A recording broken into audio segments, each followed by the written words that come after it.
In this video, let us solve problems based on trigonometric identities. So here we've got the problem which reads like this. Prove that sine to the power 8 theta minus cos to the power 8 theta equals sine square theta minus cos square theta times 1 minus 2 sine square theta cos square theta. So how do we go about proving that sine to the power 8 theta minus cos to the power 8 theta is this? Let us start now. So what we have to do now is we need to make use of the algebra, the factorization formula, which is a square minus b square. Now how?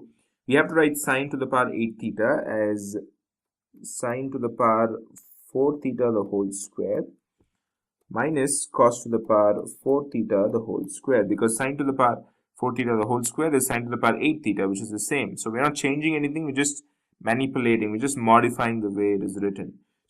So here it is of the form a square minus b square. So a square minus b square is nothing but a plus b into a minus b. So that's what we're going to write here now. Now here a is sine to the power 4 theta and b is cos to the power 4 theta. So a plus b, that is sine to the power 4 theta plus cos to the power 4 theta, a plus b into a minus b. So sine to the power 4 theta minus cos to the power 4 theta, a plus b into a minus b. So here we have it. And now what is next? Now here what we can do is we can definitely write this.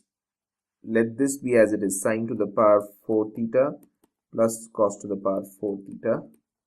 Now we can write this as sine square theta the whole square minus cos square theta the whole square, right? So once you write that, what you can do is this is going to be the same, sine to the power 4 theta plus cos to the power 4 theta into this again becomes a square minus b square, right? So a is sine square theta and b is cos square theta. So a square minus b square is a plus b into a minus b. So a plus b is sine square theta plus cos square theta and into a minus b. A minus b is sine square theta minus cos square theta, right? So here we've got this.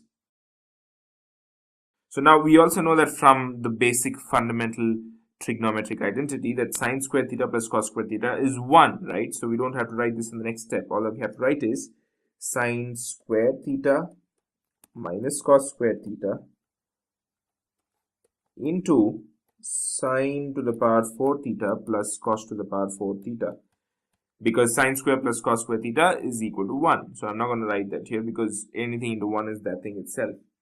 So now what are we going to do next? So now what we are going to do is, let's write this as it is, sine square theta minus cos square theta. We've already got it, right? We don't have to disturb this at all. We've got this part already. We just have to get this part. So what are we going to do to get this part? So somewhere we need a 1. To need a 1, we need to write this in the form of sine square theta plus cos square theta, right? So let's see what do we do about that. So sine to the power 4 theta plus cos to the power 4 theta. Now what I'm going to do is I'm going to add and subtract this one. 2 sine square theta cos square theta minus 2 sine square theta cos square theta. Now why I've done this, you will come to know in a bit. So I write this as it is. We are happy with this. We've got one part of the right hand side. We just have to get another part. Now if you notice this carefully, it is of the form, if you can write sine to the power 4 theta as sine square theta the whole square plus cos square theta the whole square plus 2 sine square theta cos square theta minus 2 sine square theta cos square theta.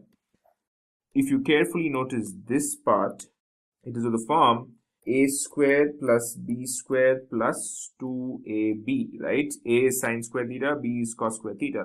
A square plus b square plus 2ab is nothing but a plus b the whole square, right? So I write sine square theta minus cos square theta as it is. And then we have here a plus b the whole square. So a plus b is nothing but sine square theta plus cos square theta is a plus b.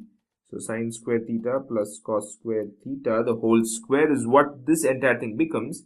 And this I'll write it here, minus 2 sine square theta cos square theta. If you're wondering, now how is this going to help us get this? Well, just wait a bit.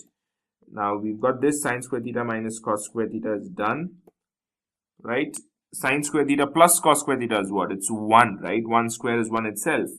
So we've got this, and in the place of sine square theta plus cos square theta, we're going to write 1 minus 2 sine square theta cos square theta.